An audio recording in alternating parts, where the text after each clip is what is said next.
Hello, everybody. Welcome to another episode of the Mysterious Pals. My name is Chris, and welcome aboard for another episode of this here show. But first, I want to introduce Jordan, the warden from Borden, Ohio. Wow. Does that rhyme? Sure. Yeah. Yeah. Sounds like it. Rhyme scheme. Here we go.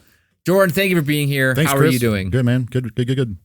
Can I tell you something, though? Well, I'm here. Yeah. So there's Please this do. a bird problem. Ooh, you have a bird problem? Yeah. Like in your house? No. Thank God. I don't Like you own own a bird? No, I don't own a bird. Okay. But Terrifying. there's a robin that I noticed. It's maybe a week now. Every time I go outside, it just loses its mind, like just squawks and squawks and squawks. And one time I was out there a couple of days ago, like dived at me. You punch it? I did, like I had my head down at the time, and like I could tell it like flew right by me, did like a circle, like a threatening kind of thing. I was like, this has to. There's a nest somewhere. Yeah. So I didn't know where it was, but now apparently it's on like our kitchen window, like sill on the outside. Yeah. Didn't be there a while. I'm guessing this bird's like nasty, man. You gotta evict them. Yeah. I evict things all the time. Where do you put them?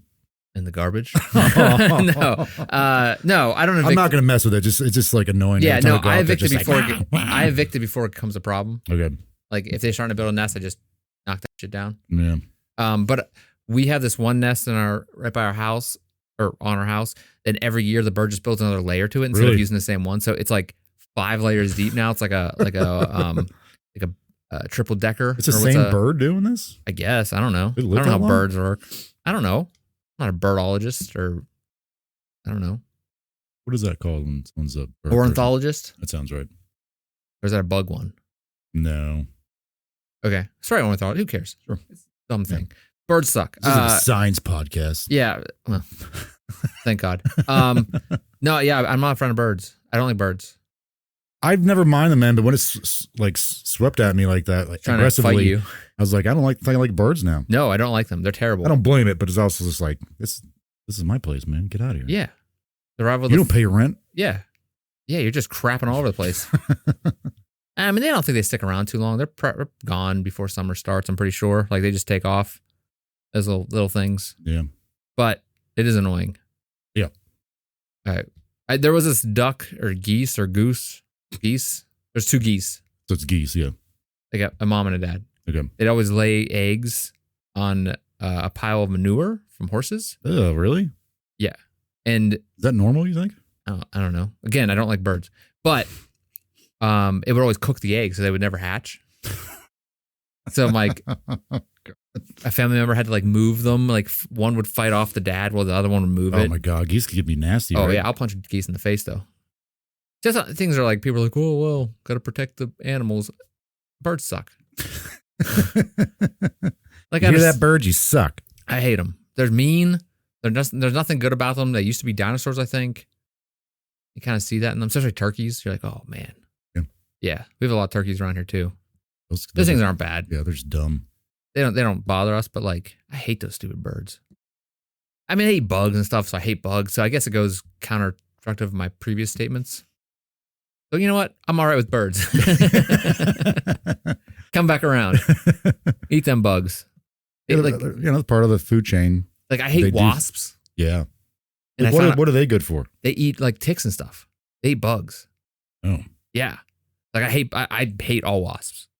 Like I make fake wasp nests because then other wasps won't make nests where wasp nests are. You make them out of electrical tape in a like a bag, like a plastic bag. You just wrap it up and you hang it. Bugs. I'm getting like.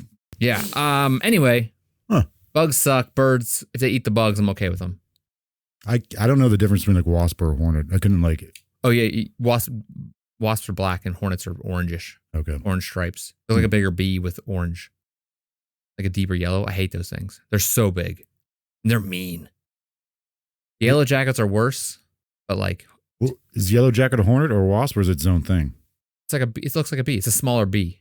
Okay. Like I have yellow jacket and hornet. No, I have yellow jacket and wasp nest or wasp traps outside my house because the yellow jackets wasps keep on getting on our house somehow through the windowsills, I think.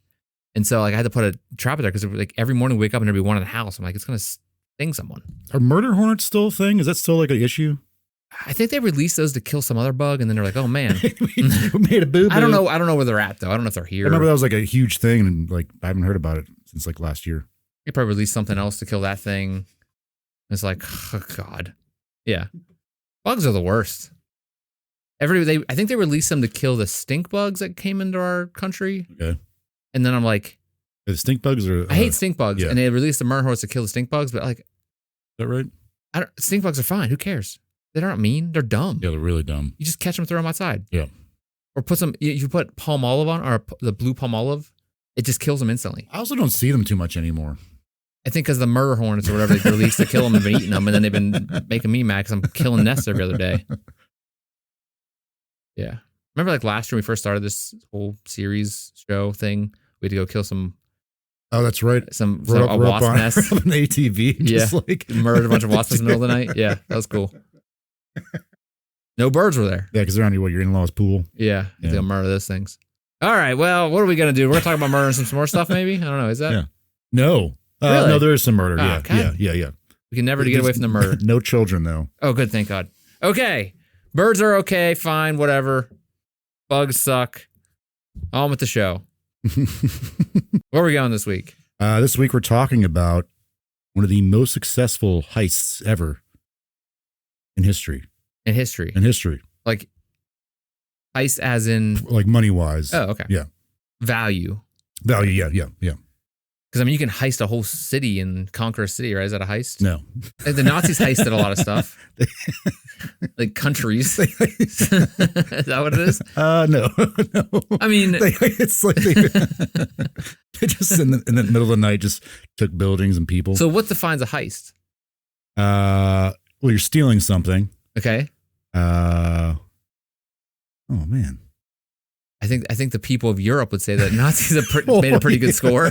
Hold on. Let's define heist here. Yeah, that's good question, man.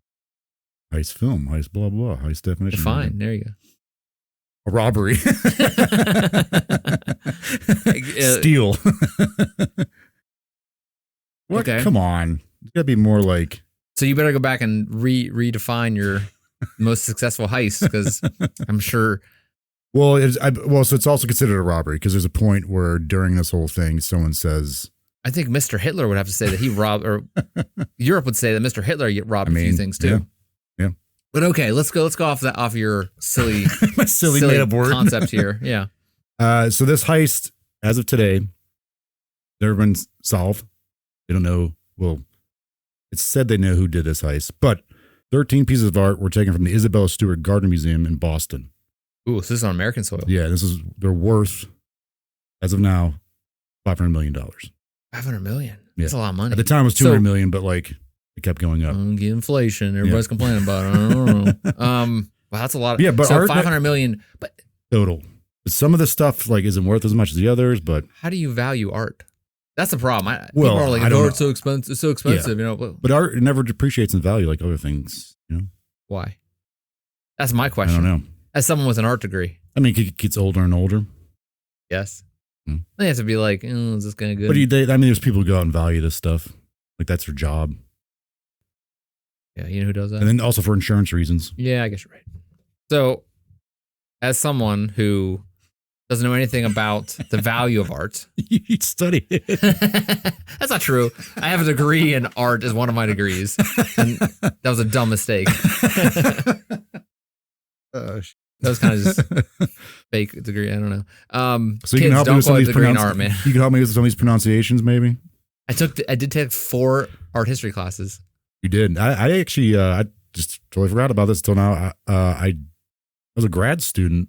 I did. Remember that? What was that called? I did it. I don't know what it's called. Grad student. No, well, grad assistant. Yeah, like kind of like a TA kind of thing. Yeah, for teacher assistant. Yeah. For the art department. Yeah. Art history is crazy. Yeah. I mean, it's the older stuff is awesome, but newer stuff. I'm not a big fan of abstract art. And like modern art's kind of. I don't get it. Not for me. Yeah. I understand that it's probably fine. I want to know what I'm looking at. Yeah. And a couple silly swivels of paint. Yeah, I mean, I understand what they're going with and making up crap. No I know, talent. it's supposed to reflect this, yeah. society and the world. No talent. Yeah, I get it. Like I get it. But at the same time, come on. Art. If someone's gonna value something like that, great on them. Yeah.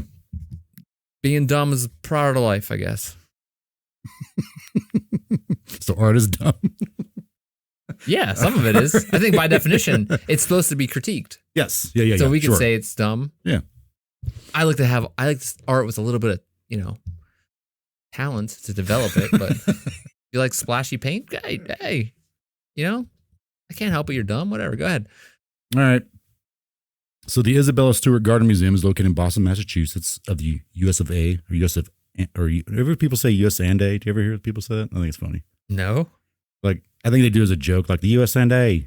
Like, I don't know. I think it's funny. It's like that commercial, the USAA. Yeah. It's like, what's his name? It's just like, you think an A is really stands for and? Is that what it is? No.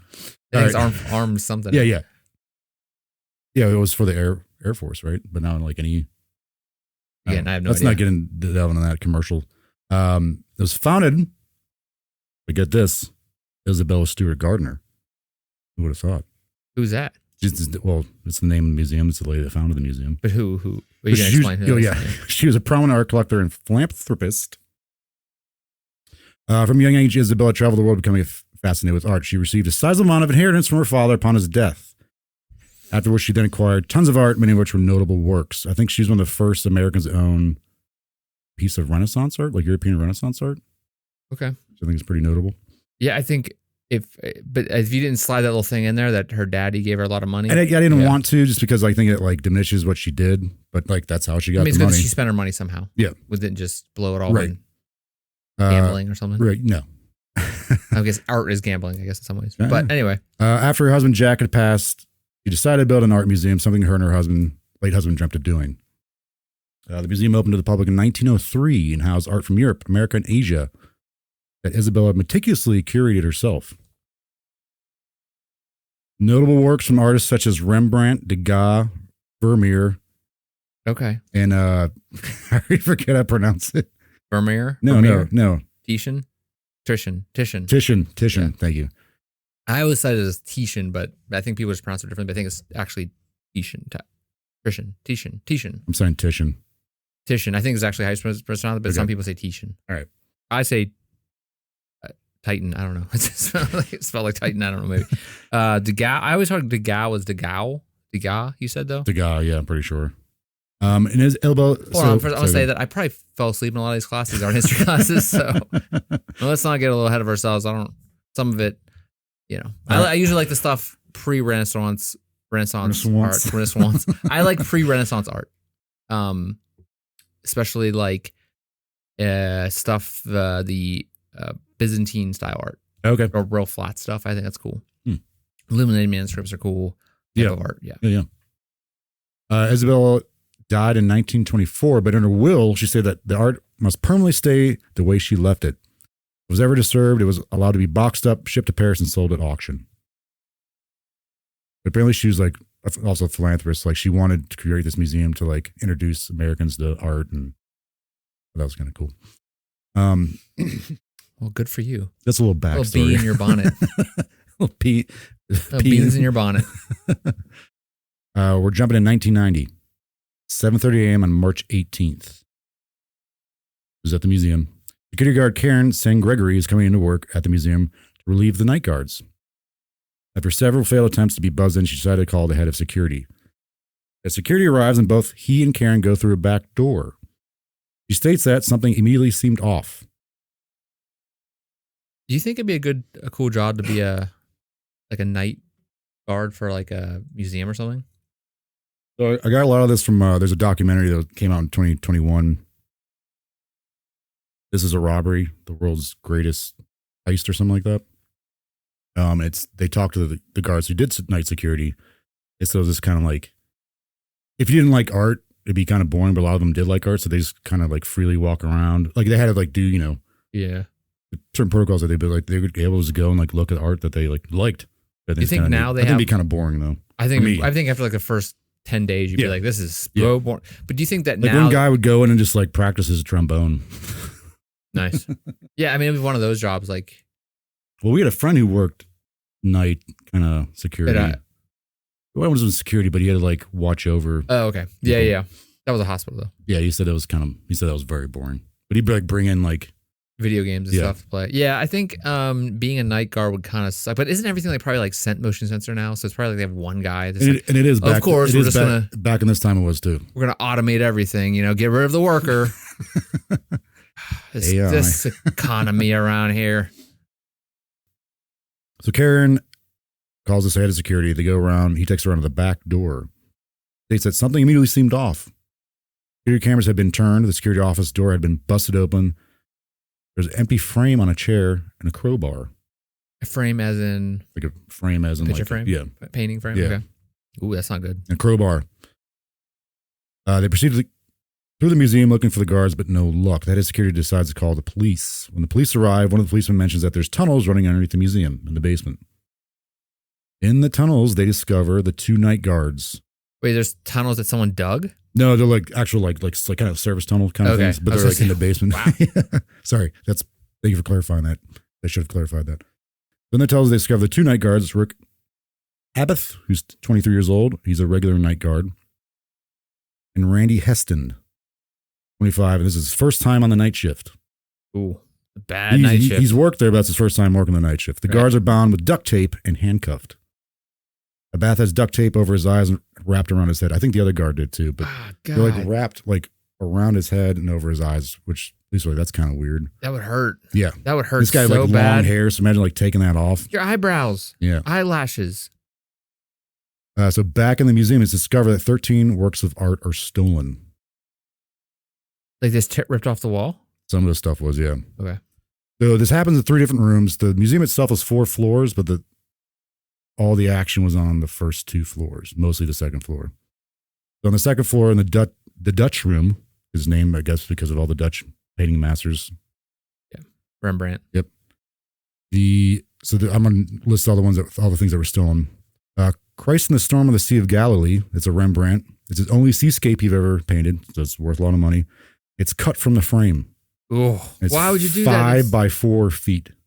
That's big. Cut from the frame. You just ruined it. I figured it'd be like easy to do, but apparently, like, because the old canvas is really thick and oil paint. And Kelly was telling me, my partner, because you studied art, but like that much oil, like it would take forever to cut through that. Yeah, and it's heavy.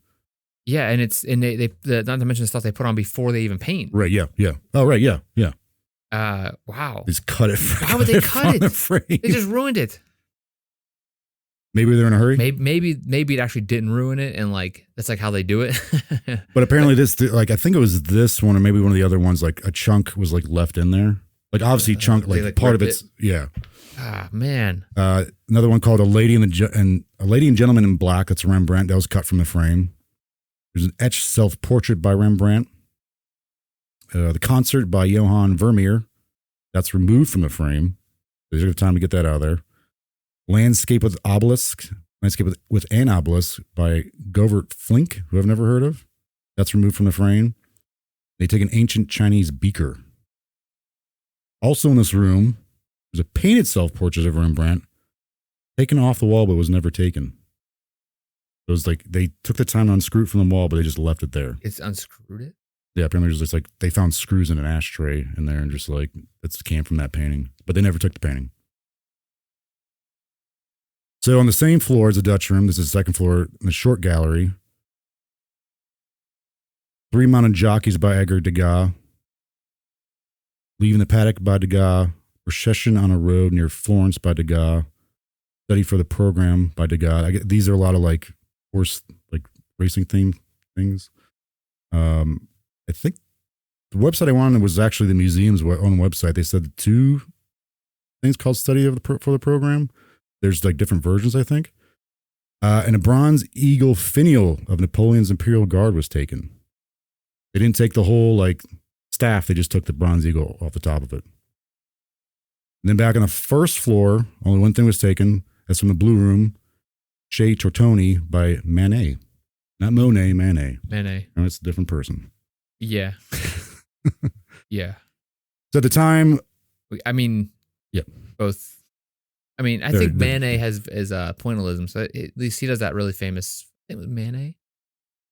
I think he did a pointillism, the French painting of the people by the pond, and he did pointillism. He does like pixels almost. Like, oh yeah, that's a Chicago museum, right? I think so. Yeah, and I've never seen that. He's like did Manet do that one? It's like something it's that Monet park or something Manet like that. or Monet. Okay. Crap. Well, you look at that on the back on the first floor in the blue room. Chez Tortoni was taken by Manet. At the time of the heist, all his art was valued at $200 million. Like I said earlier, it's now $500 million. It's a $500 million award. The museum's art was insured for anything but theft. What? Why would they do that? I don't know. They're like, oh, no one's gonna rob this place. That's just a ripoff. It's like volcano insurance, whatever. Yeah, go ahead. Go ahead, Mr. Volcano insurance. Yeah. Mr. Progressive. Yeah. Get out of here, your little, what's that little? Oh, the Gecko. Yeah, get out of here, Gecko. Does that still exist? Yeah. What about the cavemen? I think they just brought them back again. They have their own show? They had their own show, yeah, it didn't they? didn't last long, though. It couldn't have lasted more than like 3 episodes. They're like, this is so dumb. Is it Manet? Manet was, it's so isn't like Day at the Park or something like that, or I don't know. You just saw it. But that's just a. Well, click on it. Touch it. Touch it. Sunday on Le Grand Jetée. A Sunday on Le Grand Jetée. Yeah, and it's like almost pointillism. dotted. They call that. Oh, okay. Pointillism. They call that, Jordan, as someone who has a art degree for some reason, because it was just there. It was part of my other degree, and they were like, "Here you go, you got this too." I also got a economics minor for some reason. Didn't know how I got that. You had a minor in economics somehow. Wow. Because I was like, hey, I like this teacher. He teaches economics. I'll take a few of his courses. And then I think you might have the same guy. Yeah, he was really cool. Yeah, I like. And I just they were like, here's a minor. I'm like, what? I don't want this. Like, no, you got it. Okay, yeah, we got that solved. Right. Solve that mystery. Suck it, Columbo. Yeah, pals. All right, so going back to the night or very early morning of Sunday, March 18th. So the Karen arrives March 18th at 7:30 a.m. to come in for a shift. We're going back a few hours, like in the late night hours. Like, so it's Monday, March 18th, but like some people are like, well, it's night going into, I don't know, whatever. It's after midnight. So they like what you're supposed to do. Yeah. Yeah. It's St. Patty's Day in Boston. It's the day of the parade. Oh boy. Here we go. So people are out doing St. Patty's stuff in Boston. So they're drinking. It would be awesome if just like a bunch of drunk guys just walked out with this crap.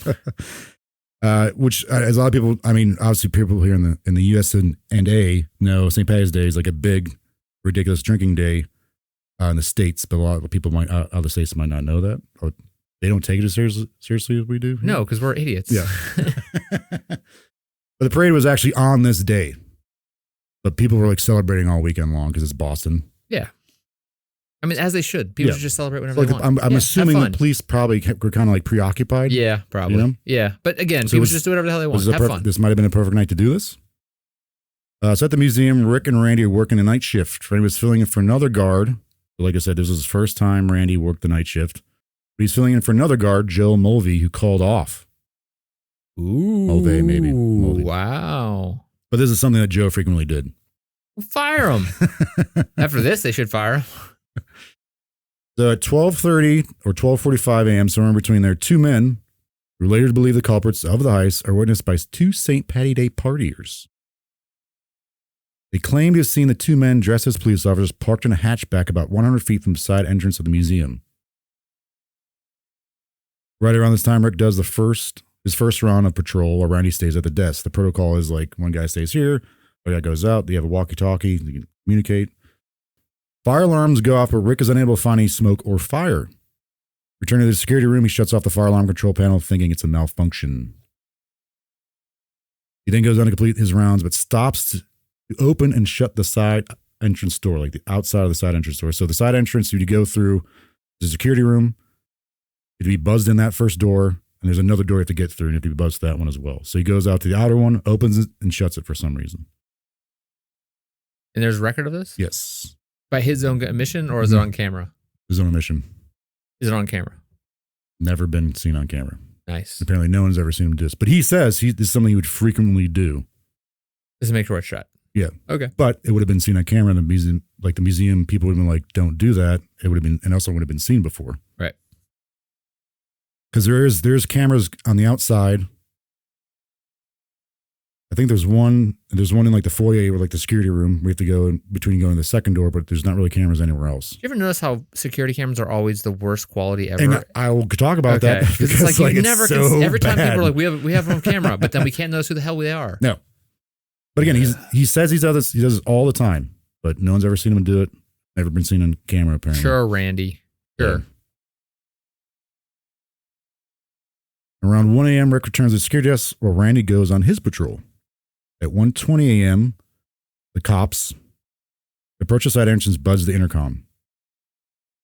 Now, these are thieves. They're dressed as police officers. Okay, so this isn't the cops responding to the call. These are just, quote, the cops. Yeah, so that the fire alarm, when it doesn't go off to the outside world, I don't believe. Like, it doesn't go to like an emergency service or anything like that. It's an internal type of alarm. Yeah. So they has to be buzzed in. And again, the protocol is you don't let anybody in until like, I don't know, until it's like checked out. Like the protocol is like, don't let anybody in. Like if the cops show up, like you'd be like, hey, you got to wait out there until we verify. Yeah. Okay. They tell Rick, this is again, they're outside, that they're there because of a disturbance. Rick assumes that they're there because perhaps there may have been some drunk St. Patty's Day partier who somehow hopped and got on the grounds of the museum. Not necessarily inside the museum, but like somewhere on the grounds of the museum. At 1:24 a.m., breaking protocol, Rick buzzes them in. Like I said, in this room, there's another security door they have to get buzzed through. He buzzes them into the next door, too. One of the officers asks Rick if anyone else is in the museum. Rick radios on his walkie-talkie to Randy to come back to the security room. One of the officers says Rick looks familiar and that there might be a warrant out for his arrest, and then asks Rick to come out from behind the desk to provide identification. Oh, sneaky. Behind the desk is the one and only alarm in the whole museum that'll notify the outside world, like the police, of an emergency. So Rick comes out, and Randy's on his way back? Yep. Okay, so they're both away from that button. Yep. So someone knew the button was there. Exactly. That's what a lot of people said. Like they had to know that button was there. How would they know that? They then handcuff Rick, at which point Randy arrives. He's promptly handcuffed as well. This is where I thought it was kind of cool. The two officers then tell the men, gentlemen, this is a robbery. Nice.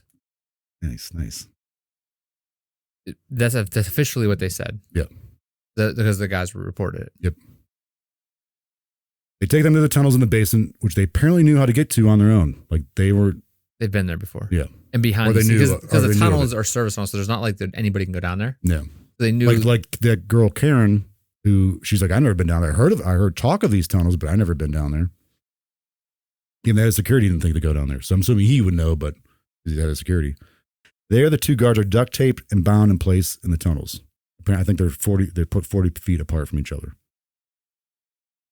The thieves tell the guards not to cause any trouble because they know now that where they live, because they checked both of their IDs. Like, we have your address. We know where you live. Don't cause us any trouble. We'll like kill you and your families, kind of thing. They didn't say that, but like, it was like, we know where you live. Assumed. Don't cause any trouble. At this point, this is around 1:35 a.m. It is unknown what the thieves did for the next 13 minutes. Apparently, they were just ruining art because they're just cutting crap out of the. But at 1:48 a.m., a motion sensor goes off on the second floor of the museum in the Dutch room. There's infrared motion sensors throughout the museum. Like when someone enters the room, and there's ones by the actual paintings if someone gets too close. Okay. Is that just an internal alarm though? Internal. Okay. This all gets sent to a computer in the security room. It logs everything. Which logs everything and prints everything out on a printer. Oh. So all this gets printed out. Like every movement these guys make are being monitored because they're passing or like too close to paintings, going through rooms. It all gets pushed back to the computer. Okay. There's records of someone getting too close. So we know, so it's known like what these guys are doing. Timestamps for everything. Yep. Okay. Makes sense. For the most part. Are they using like the spray to see the lasers and stuff? Like, is that real? I don't know. Is that a real thing? I don't know. I'll see it in movies. In heist movies. We should get a laser and try that. I think I have one at work. But lasers never go as far as you think they would. No. Stupid. So Some mirrors. 1:48 a.m. we know they enter the Dutch room on the second floor. And is Dutch the Netherlands? The The same people? Yeah. I was always confused by that. So for 13 minutes, we don't know from the time they left the guards in the basement tunnels until 1:48 a.m. when a motion sensor goes off on the second floor of the museum in the Dutch room. At 1:51 a.m., one of the thieves leaves the Dutch room, passes through the early Italian and Raphael rooms, and into the short gallery, which is also on the second floor. 1:54 a.m., an alarm is tripped in the Dutch room. 1:56 a.m., alarms indicate that both thieves are back in the Dutch room. 2:08 a.m., one of the thieves goes back through the early Italian room and Raphael rooms back into the short room. For the next 18 minutes, it is unknown what exactly thieves are doing. Is that one is in the Dutch room and the other is in the short room. So I'm assuming this is where they're just like destroying Ripping crap off the walls. yeah, destroying stuff. Just ruining art. Then at 2:27 to 2:28 a.m., at least one thief is working the Dutch room because, again, sensors are going off on some of these works of art. For the next 12 to 13 minutes, again, no sensors are going off. What are they doing there? 2:40 a.m.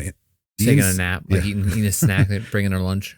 2:40 a.m. the inside door to the side entrance opens and closes. 2:41 a.m. the outside door of the side entrance opens and closes. You'd be so stressed the entire time. You'd be so tired. Like you'd be just like so hungry and tired when you got out of there. You're like, oh my God, it's so horrible. 2:45 a.m. the inside door opens, closes, followed by the outside door opening and closing. This suggests that the two thieves left separately. But before leaving, they removed the VHS tape from the security cameras. Oh, okay. They left that frame on the security chair. Why'd they do that? They ripped out the printed pages of the alarms being triggered. How'd they know they were triggered then? It was on the computer. Because it's being printed out. But they ripped that out. They just take all the pages. But then how do they know when they were in these rooms? Hard drive. Okay, so there was a which backup. like is 1990, but thieves wouldn't think it to look, you know? Yeah, maybe. Yeah. Okay. Well, that's good. All that was saved on the hard drive. And apparently at one point they went back to the guards in the tunnels to make sure they were okay. Hey, you guys all right down there? You guys good? Comfortable? It's going to be a while. No, my eyes are ripped out of my face. I'm good. Like, please take the duct tape off. Why'd you put it on my eyebrows? I'm going to look stupid for months until the stuff grows back. So for 81 minutes, they're in this museum. 81 minutes. That's insane. Too long to be in a museum, even whenever you're supposed to be there. Well, even though like those heist movies, like, I don't know, like Oceans and all. Oh, yeah, you're all supposed that, to be in and out. like 3 minutes or something like that. Some like short number. These guys are in for 81 minutes. And Does that mean they were just like comfortable? Like they knew they could be in there as long as they wanted? I mean, they had to know what the system was. But they're also like, why are they cutting this, like ripping these things out? Some of these paintings, like they took the time to remove some of it. They took the time to remove that one painting, but they didn't even take it. Yeah, because if the frame is just around the, like, what's this called? The stretchers for the canvas. So it's not, they're just ripping it off the canvas stretchers. Why wouldn't they just take the whole canvas? I guess could roll it up. I guess it's easier to transport. Because the one's like 5 foot. Can you roll that stuff up though without damaging it? No, I don't know. I doubt it. Makes it be like, oh crap, this stuff. It's old paint. That's what I'm saying. That, especially the charcoal drawings, those are going to smudge. Oh yeah. Well, I mean, they probably have some kind of. I imagine they got sprayed with some kind of crap, but. Oh, maybe yeah. I don't know. Yeah, but maybe they're spending that time to figure like, okay, we got what we need, but how are we going to get it out of here? Because you imagine they might be like, oh, we could take multiple trips. Yeah, like, they roll it up a little bit, like, okay, it's cool. Yeah. But like some of the stuff is very cumbersome, like that. I think the galley painting I saw was like 5 by 4 feet. That's what I mean. Like, you can roll that thing up. I mean, you couldn't take it without rolling it But up. maybe they're just trying to figure out, okay, how do we get this stuff out of here? They have on top of their car, like, all right, go. Like a mattress. Punch it. Yeah, they can't really like roll this stuff up because it'll ruin it and depreciate. Well, I mean, they had to roll it up. I'd imagine. But so I noticed. No, remember what I said? Like they're going through the Dutch room, the short room, but there's never an alarm that gets stripped off because there's a painting missing from the blue room, which is on the first floor. The Shea Tortoni. Say that again. Shea Tortoni. Okay. No motion sensor went off in that room, but it was gone. Well, they probably knew where the sensor was, right? I mean, they guys had to know what's going on. Yeah, but they're setting off all these other sensors. They broke one in the first, like I think the Dutch room, but like they're letting all these other ones go off. Like that every heist movie you saw where they're like doing backflips over the lasers and stuff. Yeah. What was that one? Bruce Willis movie. Something Hawk. Hudson Hawk. Wasn't that a heist movie? No, I don't know. Crap. I never heard of that. I think it's a heist movie. And he like does that type of stuff. I don't know. I don't remember. I saw it when I was too young. What was the one with John Connery, Catherine Zeta-Jones? Like she does a laser thing. I can't remember what they're stealing. Entrapment, I think it's called. You're talking about like X-Men or something? No. Laser thingy? Laser. She does the laser thingy? Yeah, You're saying like she gets around a laser? Yeah, she does like all the dancing around and all that stuff. stuff. So I'm talking about that type of stuff. Is that like every heist movie? Yeah. I don't know if any of that's even real. Like the lasers and stuff like that. We gotta buy a laser now. So this I bought a laser. Like one of those like blue burn stuff, like burn paper laser, like burn. Really? Yeah, I bought one of those. Why would you need that? Because it was on like this website called like woot.com, like over the pandemic. And I was like, sounds dumb. And it was like, it was like 3 pennies. And I got it. And not only was it like, it was this big thing, it was like this big, but it was bent. So I'm pulling my hand up. It was like probably 8 inches long, but it was bent. That must be why I got it for a penny. But also it took like 76 batteries, like small watch batteries. Like you need a stack of batteries like 6 inches long. Why wouldn't they just put some other battery in there? They don't need that many.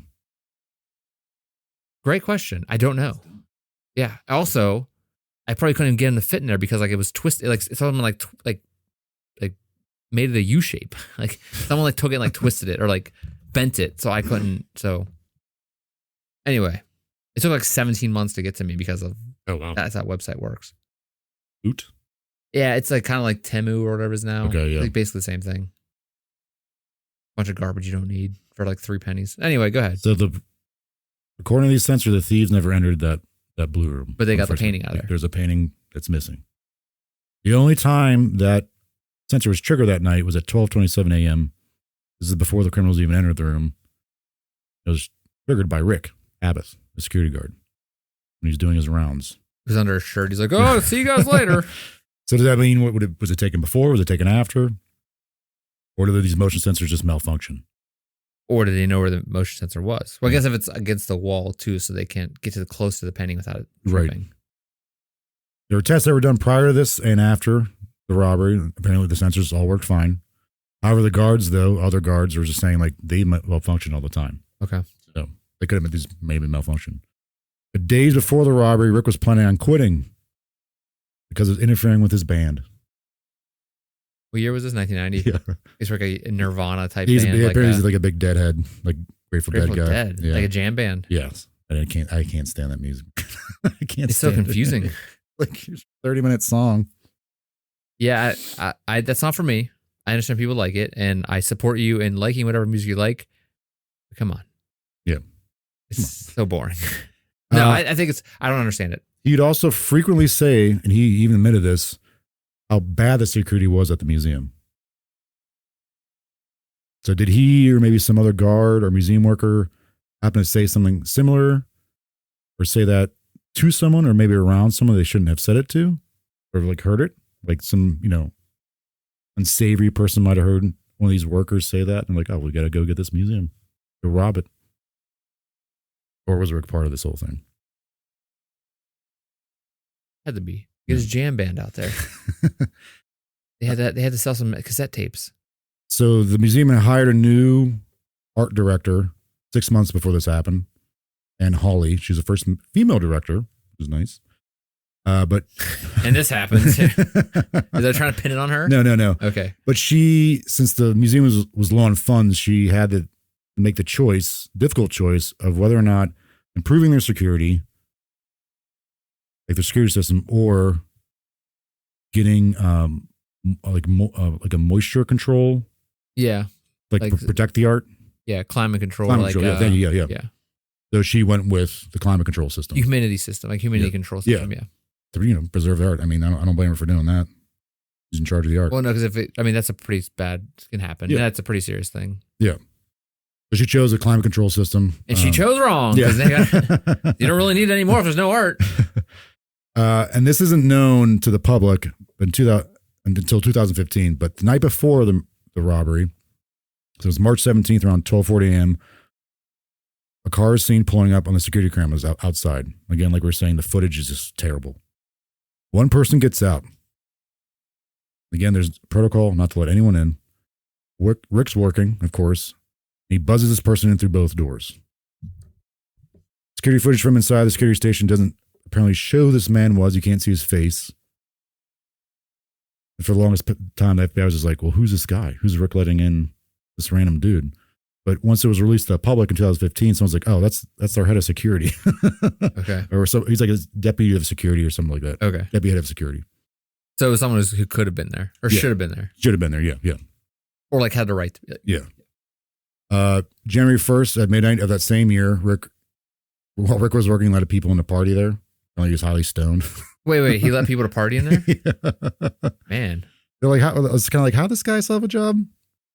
But whatever. I mean, they have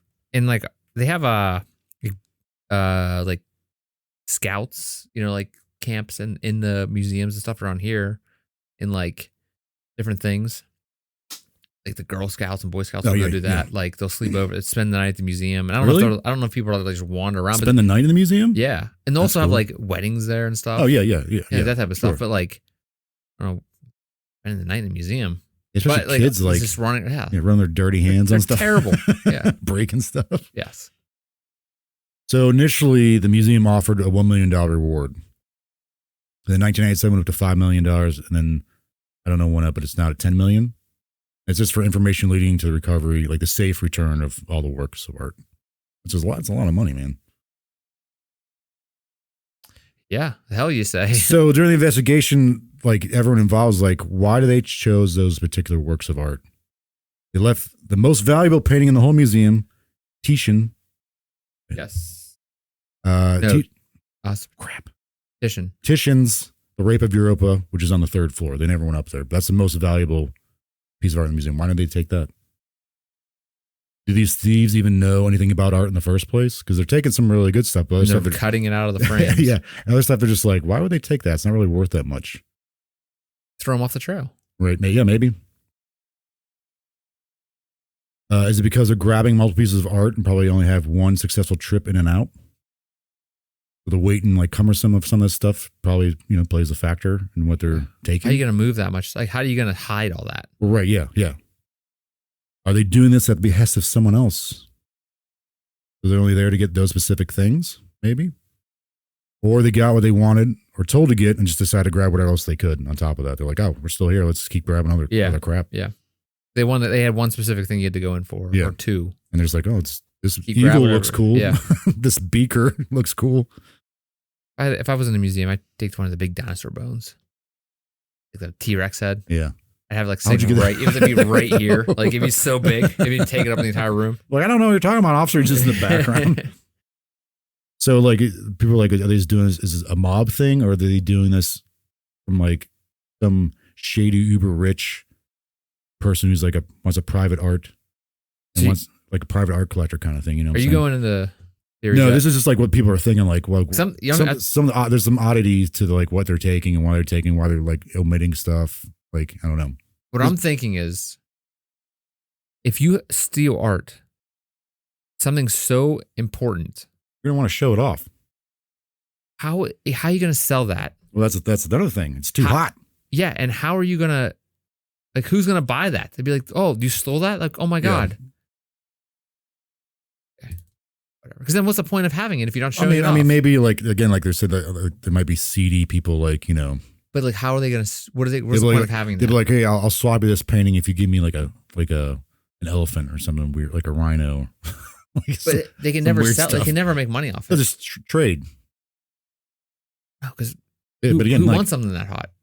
Exactly. You can't sell it. I guess there's a dark. I don't understood about the like underground market for that type of stuff for art and everything because like, what's the point? You can't show it off as some secret thing. What are you gonna do? Like, hey guys, come in here, and then someone's gonna tell on you. Yeah, you can't show people. Right. Like even if it was someone just like wants it, obviously did this illegal thing, wants it for themselves. Why would they want it for themselves if they can't show it off? Exactly. Or someone in their house would see this. Even if they had like a special room, like someone's gonna see that, like a housekeeper or something like that. Let's say you're some uber rich, like underground type of guy, right? And you sell, and you're having parties at your house. Mm-hmm. Someone's gonna be like, "Oh, I'm gonna turn this guy in for $1 million reward." Yeah, yeah, it's crazy. Yeah. Okay. Anyway, maybe there's something I'm missing. Well, so apparently Johnny Law's gonna come a knocking, but I don't apparently know. this happened. I think it happened back in 1980s in Boston with another piece of art that got stolen from a different museum. Someone stole something and used it as a bargaining chip to reduce the sentence of like their mob boss or like themselves. I can't remember what it was, like either for their it was a mob related thing, but the guy stole it, was able to use it as a bargaining chip to reduce his own sentence, or like I think his bosses or something like that. Like, hey, I'll give you this back. Like a terrible idea. It worked. Apparently, it worked. But why wouldn't they just be like, yeah, sure, here, and then like give him a worse sentence? So this gets out. So people are like maybe we start doing this as like leverage. That's such a dumb move. It worked. I can't believe anybody fell for it. That's all. That's their fault. It's completely society's fault then. So these are all things that like the FBI and like investigators are thinking like, stuff like that. Why would you go, oh, thank you, and then just put the cuffs on and be like, you're going back in? Yeah. Stupid. The FBI immediately takes over the case because the stolen art could possibly crossing state lines. Fingerprints and footprints were found at the scene, but nothing conclusive. The duct tape that was used on the guards was lost at some point. No fingerprints could have been taken from that. It was lost. I don't know what time it was, like what year it was lost, but they lost that.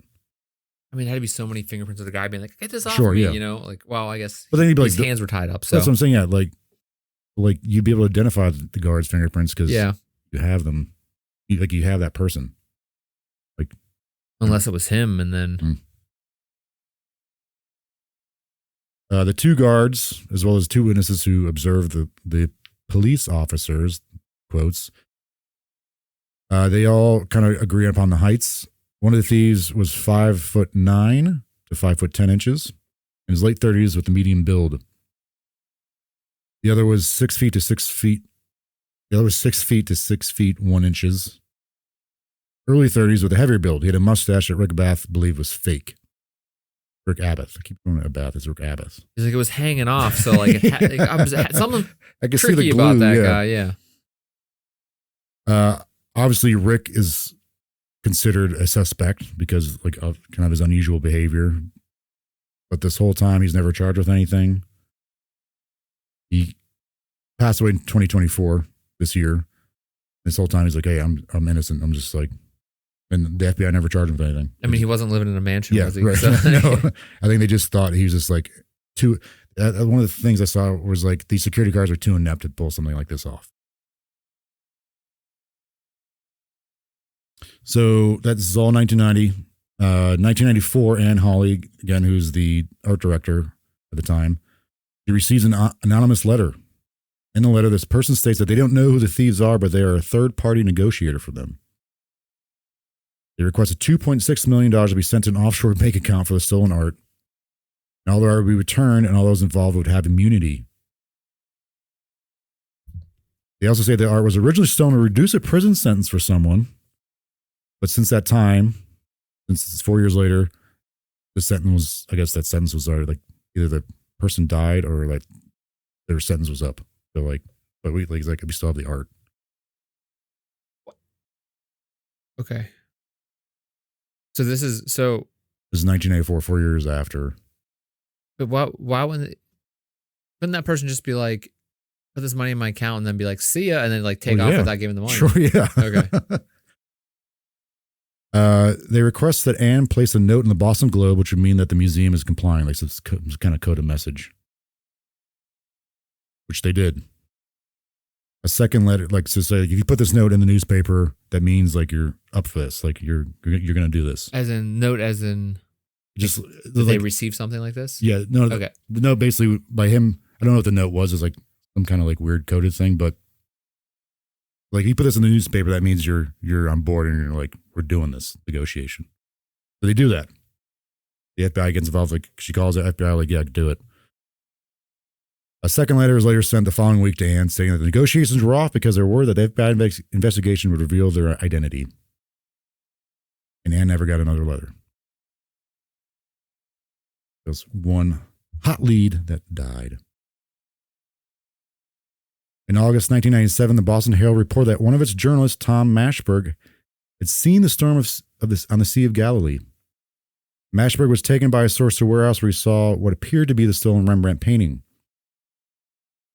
This leads to tense negotiations between William Youngworth, an antiques dealer with criminal connections, who claimed to have arranged the viewing, the FBI and the U.S. Attorney's Office. Authorities demanded more proof from Youngsworth, who provided microscopic chips allegedly from this painting. However, tests by the museum and the FBI realized they were the chips. While the chips are from that era, they're not from the Rembrandt painting, that specific one. But this guy put himself out there for this. I don't know, man. That was a whole separate thing. I was like, it's a whole nother rabbit hole. God. From November 1997 to January 1989, this whole thing happens. It starts with an FBI investigator telling Hawley that the FBI had come up with good information on who was responsible for the theft. The information appears to point to the involvement of 3 young men who had been operating for several years out of a Dorchester auto body shop. Dorchester's, I guess, part of Boston. The FBI soon learns that a major armored car heist is being planned by a Carmelo Merlino, the owner of the auto body shop, and for the next year, through an undercover informant at the shop, it tracks the plot as well as the banter between the owner and several visitors about this hope of recovering the stolen Gardner pieces and gaining the then $5 million reward. $5 million at the time. What year was that? This is 1997, so now it's at $10 million. But at the time, they're like, "Hey, we're gonna get this." It makes it seem like they know where the art is. They're going to get it, or they have it to turn it in for a $5 million reward at this body shop that's being owned. I think it's owned by this gangster guy, Carmelo. The FBI arrests Merlino and 3 others in the armed car plot, including a David Turner and Stephen Rossetti, who have ties to major Boston crime gang, and their names have been long linked to the Gardner theft. FBI agents tell all 4 they can negotiate their release from jail and dropping of all charges if they facilitate the return of the Gardner paintings. But all 4 men deny any knowledge. And they get to, finish out their long prison sentence. In 2010, a federal grand jury heard testimony from Aline Guarente, their late husband, Robert Guarente, a known Boston crime figure, gave him 2 or more of the paintings from the heist to his friend Robert Gentile. He's Gentile. After a lunch in a Portland, Maine restaurant. Guarente was sick and gave Gentile paintings for safekeeping. Gentile initially agrees to assist the FBI by taking a polygraph test. This test indicates that he lied about having any knowledge of the whereabouts of the stolen art. Polygraph tests are completely bullcrap. Yeah. He's allowed to take the test again. He says that Aline once showed him the missing Rembrandt self-portrait, which the polygraph machine indicated he was telling the truth. So in May of 2012, the FBI conducted a thorough search of Gentile's home and backyard for clues about the stolen artwork. They find a newspaper article on the theft and a list of black market values for the stolen places in his basement. Okay, that's kind of odd. This guy has his list of all this stuff. Yeah. But, What year was that? This is 2012. Yeah, you probably print that off Wikipedia there. In his backyard shed, they discovered a false floor. Nice. Covering an empty, deep ditch. So we found this false floor. They're using all this technology and stuff. Oh, shit, we found something. And nothing's in there. I think they found a gun or something like that. Gentile's son claimed that his father used the ditch to store secret belongings in plastic containers, which were destroyed by a flood years earlier. And his father was very upset by whatever was stored in there. Oh, man, could you imagine if this stuff was destroyed by a flood? A heavy rain just wiped this crap out? Yeah, but it's the thing. If no one who has this art is storing it properly, it's probably ruined at this point. Just from moisture, humidity. Yeah. Of course, if it's still rolled up, it's destroyed. Yeah. So, did this guy, Gentile, have the art? And was it in his shed and get flooded and it's ruined? He's just throw it out, I guess. Could you imagine just jamming it? Some guys jamming a Rembrandt into a garbage can. And then the sanitation worker comes up. He's like, the hell? All right, dump it in, Fred. Yeah. Chop it up. Or it's underneath, he's using it under his rug or something. It's kids playing on it. A placemat. Yeah. a playmat. Despite being offered leniency on drug charges, Gentile denied involvement and was sentenced to prison. And on March 18, 2013, on the 23rd year anniversary of the theft, Richard De Lawyers, how would you say that? Richard Lawyer? They Lawlers? They Lawers? Let's call him Rich. Rich is the head of the FBI's Boston office. And him, along with U.S. Attorney Carmen Ortiz, provided a progress report on the investigation. Although he provides no new details and no names, Richard says that the FBI has entered the final chapter of the probe, having determined a criminal organization with a base in New England and the Mid-Atlantic states was involved. I don't think that's really that surprising. Although the whereabouts of the stolen pieces were known, Richard said the investigation included their last in Connecticut. An effort had been made to fence them, sell them off in Philadelphia in 2002. After that, they don't know what happened to the works of art. But still, who the hell wants this crap? I mean, I know it's worth a lot of money, but you can't sell it. It's not worth it. Like, it's not worth that. But I don't believe it keeps coming up that, like, people possibly using this to, like, barter. Yeah, I understand that. Like, that makes sense. But, like, eventually someone's one that gets paid. Yeah. Like, I guess if you're like, hey, you owe me $5 million, I'm going to give you this Rembrandt. Okay, that's worth $5 million. Great. But, like, that guy, the person probably doesn't need the actual $5 million. He just wants, like, paid. He just, like, wants the debt forgiven or whatever. So, I don't know. But, like, these people also be doing just to say they did it. Like, oh, yeah, I got that painting. But if you can't get them cash out of it, I guess. If someone paid these guys to go and steal it, they probably have the money. They don't need the money to, like, sell it back. They just wanted it for themselves. But I don't, that's, you know, it's like a weird spectrum of, like, why these were in there, who they were. They work for somebody, and, like, what if they work for somebody, what was that used for? Like, what was the pain? I think it's a weird spectrum of someone who wants the art, but is also, like, a drug crime boss. Yeah. Like, it could be, like, any, like, little, like, thing in there. Like, what's a drug crime boss need a painting for? Like, a famous painting. Like, is he, like, also studying art in his free time? They might have hobbies. That's what I mean. Like, it's like a weird, or just to say, he could be one of those things on the spectrum. He's like, I just did it so I could do it. Right. Like, that's what I'm wondering. If you to, like, police or, you know, high society people, like, then you'd want to burn it, but you want people to know you did that. Maybe not, though. I don't know. Depends on how big of an ego you got. Man, that's a world I just don't understand. Thankfully. So during this press conference, Ortiz repeats the pledge that no one who facilitates on their own the return of the paintings will be prosecuted by their office and will also be eligible for that then, at the time, $5 million reward. Like, again, it's $10 million now. They're just trying to beg anybody, just please bring it back to us. We don't care who did it. Yeah. I think apparently, like, the statute limitations, like, even if you did it, like, you can't be arrested. Guy wanders in with, like, wearing as a cape. He's like, yeah, check this out. I did it. What are you going to do? He's like, drives this, like, Lamborghini in, like, yeah. Just smashes the, like, the. Oh, I guess if you did hang on to I guess if you did hang on to it until that ran out, they were like, yeah, I did it. Here, I'm selling it. I guess you just have to hang on till the statute runs out. I don't know if there's, like, a clause in it or something. Yeah, I don't know what the time frame is, but they're saying at this point, like, I think it seems like it's already up, but that's only 15 years later, which seems not that long. But I guess maybe they can get them on some kind of other technicality. I would hope so. Like, we're not going to get you for this. We're going to get you for this. Yeah. Like, felony theft is never going to run out. Right. Like, that's a felony. I don't know. That amount of worth. I don't know. I'm not a lawyer for some reason. So 2 years later, the FBI then gives the names of the two thieves. So they're like, 2013, like, we know who the thieves are. They give the names of the two thieves. Is it Rick and Randy? One is George Reisfelder. And the other is Lenny DeMuzio. But that doesn't mean they know the purpose. Right. They're just like, this is the identity of the thieves who took it. These are probably the lowest rung guys. Yeah. And these guys, like, again, they're part of this crime family. They're part of, like, you know, Boston's, you know, mob or mafia.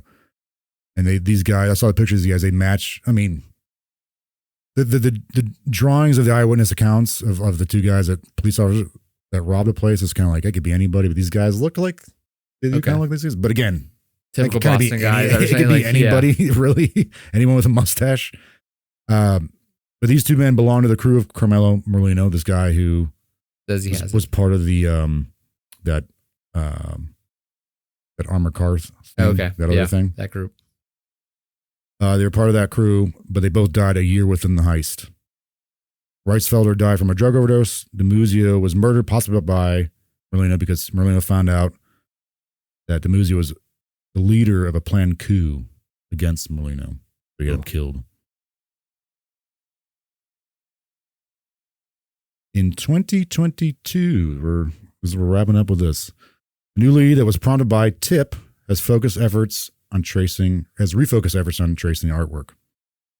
The Tip told investigators to re-examine the murder of Jimmy Marks from 1991. It was unsolved. This person saying, like, relook at this guy's murder. Or she was saying this. Marks had reportedly bragged about possessing some of the stolen artwork. He was also known associate of Robert Guarente. This is the guy that apparently had pieces of work, the artwork, who gave it to Gentile because he was sick. This is associate, probably mob guy of Guarente. Pronouncing that right. His murder done in a mob style way, who shot twice in the head. I believe this guy was twice in the head. Maybe linked to his involvement of the heist. Helene Guarente, again, this is the wife of this guy, said that Jimmy was frequently at their house and claimed that her husband had Jimmy killed. And on that night of Jimmy's death, Guarente was sighted in the area. Unfortunately, all these people I mentioned, there's like tons of other people that are thrown out there. Stuff like the IRA, all these other guys that are part of like the Boston crime scene. All these suspects are dead. All of them dead. It's like, well, it's already over. Yeah, right. Yeah. So unless someone in the family is like, answer. Yeah, unless someone's just like, hey, I was digging back here in the yard, and but they also haven't found the paintings. No one's found anything. Plus, these guys are all dead. Yeah. Whoever know where they're at is dead. Right. Apparently, they're just like hidden in someone's basement. Yeah. Apparently, this day that like the museum and the police and the FBI in Boston are always getting tips about this stuff. Usually, they're just like, it's ridiculous, but. Yeah, I don't know about this one, Jordan. You weren't going to some. Did you have some? I definitely think it's mob related for sure. So you went through the common theories. That's just like that's what their investigation. That's like kind of like what the FBI believes. And again, like I said, there's other ones, but there's a lot of other people. Like Whitey Bulger was apparently like questioned. What?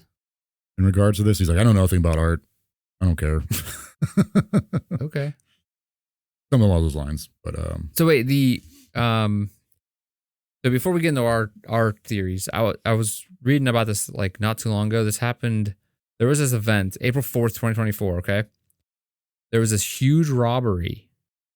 Here's the headline: tens of millions stolen from money storage facility in one of the largest cash heists in Southern California. Money storage facility? Yeah, so like what is that? The Guardia like trucks, the armored trucks drive around and pick up money. So they take it to banks? Well, no, they take it from banks and put it in like storage facilities from like so it's like a storage facility, maximum security storage facility. So I thought they just took it from like a place to the bank. Well, the bank, the bank's not going to store some cash like that. Like, yeah, I guess not. They kind of, nowadays it's all electronic. So anyway, you didn't hear about this? Mm-mm. It's apparently like the burglars go in, steal money, middle of the night, I guess. $30 million was taken. And like, no one has any idea what's going on.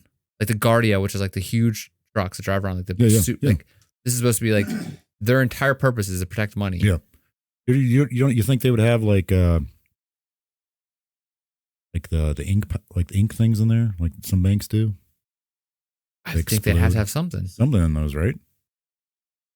Maybe they didn't put them in yet. Like this was like a huge deal, and it's like if you look at like the pictures and stuff, it's just like one little part of the building in like the basement area, like window. There's like a piece of wood over it now because like that's where they went in. But look, that's a crazy story. How'd they story. get in there? A place that stores that much money. How would they have gotten in there? Yeah. Like you said, this is like this company's whole purpose. Protect people's money. Business's money. Yeah, I guess there's another one from a Brinks tractor trailer while the driver was inside asleep. Another guy was gone for like 30 minutes, I guess, getting food at a rest stop. And the thieves took 22 bags worth less than $10 million, while others believe it was roughly $100 million of gems and all kind of stuff. Oh my God. The guys were just asleep. Apparently everybody's like, hey man, maybe this stuff isn't as secure as we thought. Yeah. Reliable. So this just happened, and like obviously these companies probably have like the best security you could probably get, I guess, for burglaries, and storage facility with tons of money in it, robbed. So apparently it happens a lot.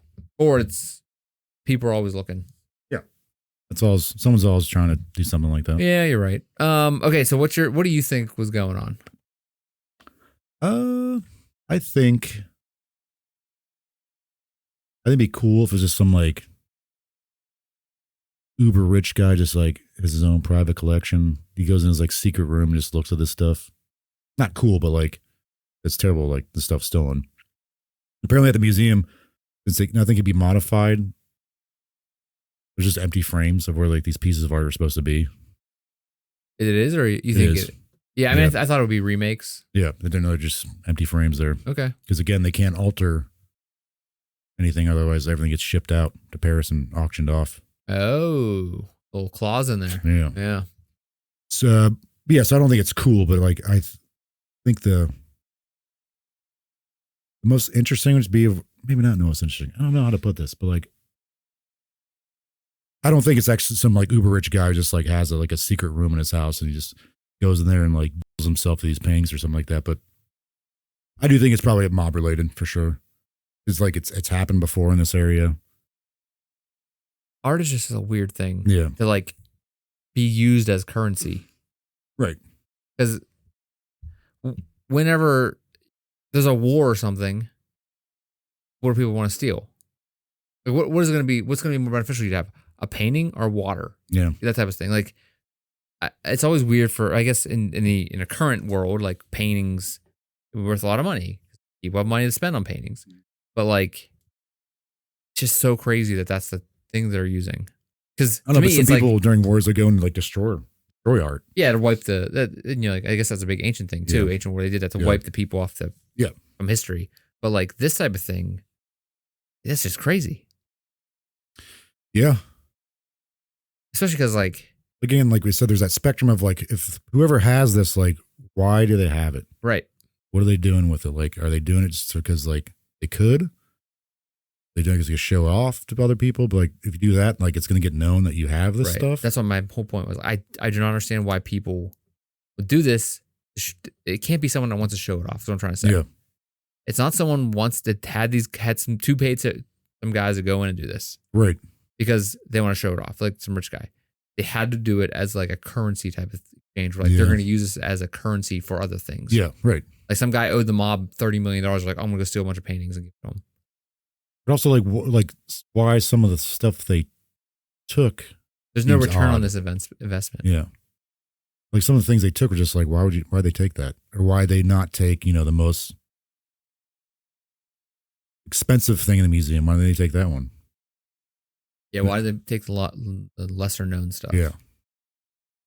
Either they didn't know what they're doing, or like they were told specifically to get those things, or they got what they're supposed to get and just like, let's grab whatever else we can. Right. Like kind of like they got the main thing that the guy wanted. They wanted that one Rembrandt, and then the rest of them they were like, "Oh, this is just us for us," Why they cut out some of the stuff? Because it seems like they were comfortable enough like to be there for 81 minutes. So why they cut some of the stuff out? Well, they were too dumb to know, like, to care. Yeah, they're just too stupid to understand what they were doing. But they also like took the time to take some of the other stuff off the walls though, like carefully. I don't know. It's very I was like, oh, this should be pretty cut and dry. So there was no was cameras in this place at all, or they took the tapes. They took the tapes, yeah. So there were cameras. They just took the tapes. Yes, they were smart. So they knew where the tapes were. I think they knew to take the feed out. Yeah, I think I could be wrong. I think the only cameras in the museum are right outside in the security room. I don't know why I think that, but that might be the case. Either way, there are cameras in the museum. I figured there would be. But they took the VHS tape, so like no record of them being there, other than those are VHS tape. What are they gonna see? Yeah, they can't see anything yet. I think quality. I think the problem we have is not knowing a reason. That's why it takes impossible to like solve it. Yeah, but I got more questions I'm looking this stuff up than I would have before, than I did before, like in regards to like the art, why they took that certain art. Why would someone want it? Who would want it? What they do with it? It's one of those things where like the more people know, the more you're screwed. Yeah. If too many people know what you did, you're gonna screw yourself. But yeah. It reminds me of like the DB Cooper like Mhm. thing where like guys come in, the guy came in, he just came in and disappeared. And like it had to be someone that like I think here's what I think. I'm gonna bring you along with this. Just follow me. This guy, one of these guys, Rick or Randy, he got paid like $1,000. He's gonna quit. Who does he care? Yeah, he's gonna Someone's gonna his like, band hey, going. Randy, Ricky, Yeah, whatever his man. name was. One of them. I'm gonna give you $1,000. You're gonna tell me exactly what goes on in the security room. Mhm. And that's all you need to know.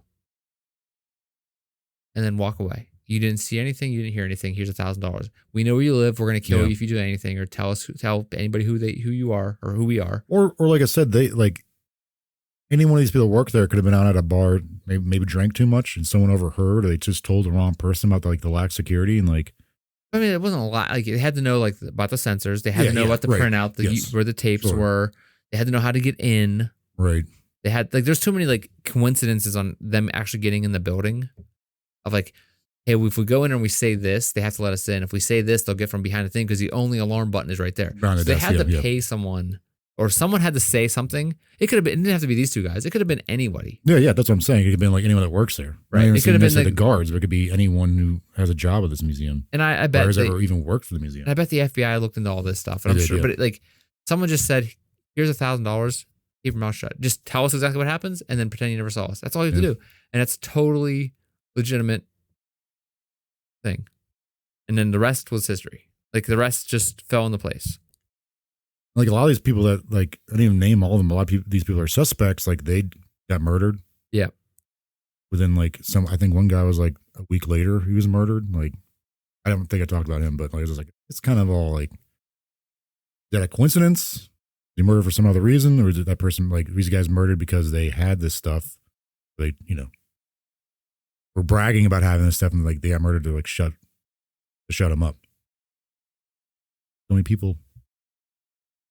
A lot of coincidences in this here story. Yeah. A lot of weird things too, like details that are like, if you just had the answer to this one question, you probably could solve this pretty easily. Yeah. But also, all the guys are probably dead. Yeah, all the people involved are probably dead Yeah. now. It's now too long. Right. They didn't solve it the first couple of years. It wasn't. Yeah, gonna your get only solved. hope is that like they talk to somebody like a relative or a friend who's like still alive, and they're like, "Yeah, Well, they'll and, come and, forward." and But that, why haven't they come forward? Though? in that they actually have the stuff. Right. So it was either destroyed or sent on a. It was sent on a bridge or a bridge. It was sent on a barge to like. Here's $1,000. We'll pay you $1,000. Give me that Rembrandt, and it's going to be going to Europe. Yeah. And now it's somewhere in Europe or something. Like, you can't sell it. Like, You're right. straight yeah. up. You're never going to be able to sell it. You're never going to be able to really do anything with it. It's almost like a curse. I have this thing that's Like worth. you get this, and you're like, "Well, I have this I thing gotta that's worth worry about this now." I have this thing worth $100 million. Yeah. Right. And it's illegal for me to have it. It's illegal for me to do anything with it. Right. It's like when someone gives you a gift, but you have to like, I don't know, Display it when they come over. or like, oh, I need batteries. Like, Yeah, oh, yeah. That's like a burden. And someone gives you a check and you're like, I gotta go. Yeah. Thanks. It's a ride. It's like this is like, I gotta find time to go to the bank when it's open. Yeah, I gotta worry about this now. I think, it's again, what I was saying was, it's a curse because if you have it, you're not going to get the value out of it. Right. Yeah. Unless your value is just to be able to like sit there and look at it. But again, like if you have it, someone else are seeing. You can use it to trade. Seeing it too, though. But as soon as you trade, like you're just giving yourself up. You have to, and then you got to be involved in the dark underbelly of the world. You have to be involved in the crime world Yeah. to actually be able to move the thing. Right. Because Black market. you have to be involved with that. And what are you going to do? You're probably going to get killed along the way. Yeah. I'd say people are listening or watching, check out the documentary called "This Is a Robbery: The World's Biggest Art Heist." And there's links for other stuff I use, but all these links and the documentary go into all these other people are involved, and it's even like more of a rabbit hole. There's some cool things I didn't mention because it's long enough already. Yeah, there's a lot of times we go into a lot of rabbit holes that we don't go into the rabbit holes. Like when we go, I was recently listening to a thing about the Zodiac killer again, and there's like all this stuff that we didn't talk about. Oh my god, yeah, especially the Zodiac, dude. So many many other letters and stuff are written to be like we didn't have time. Yeah.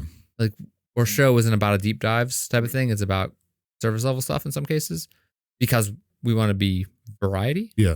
And so that's when we get into like, maybe we'll do some revisits later. I like to do it with Jack the Ripper too. Yeah, like go back and do some revisits on certain things like later in time. But as of right now, we still don't got answers for anything. And especially for a heist. We didn't even know what a heist meant. So it's just like it's like a highfalutin society type. Do you think a heist deals with people not getting murdered? Getting murdered, maybe?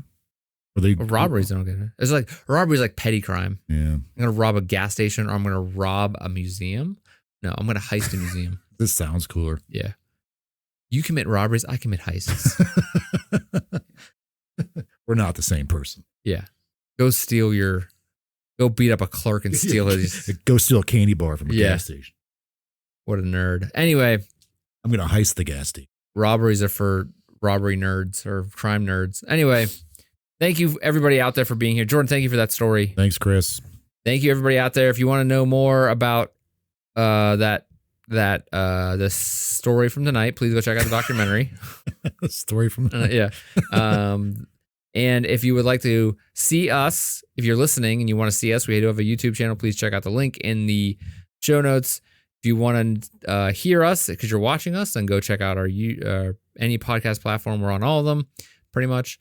And if you want to connect with us, please reach out in Facebook, Instagram, Twitter. They're all in the links below. If you would like to help us out with any type of stories, ideas, please email us at mysteriouspaulsonline@gmail.com. It's in the show notes below. Or you can just go to mysteriospals.com because that'll take you to all the links for everything. Did I miss anything? I think that's good. Yeah. Great. Yeah, probably. Yeah, okay. Mysteriospals.com. Yep. Check out the website. It takes care of all that stuff. Or just look in the links below. And we would happily have you aboard to tell us stuff that we did wrong or right. Please leave any comments because we like comments. Subscribe, all that crap too. Helps us out. And we love you. Thank you for being here. Jordan, thank you again. Thank you. We'll see you next week. Bye-bye. Stay tuned. Same mysterious place, same mysterious time. Same mysterious tale about something different. Stay mysterious. Good night, everybody.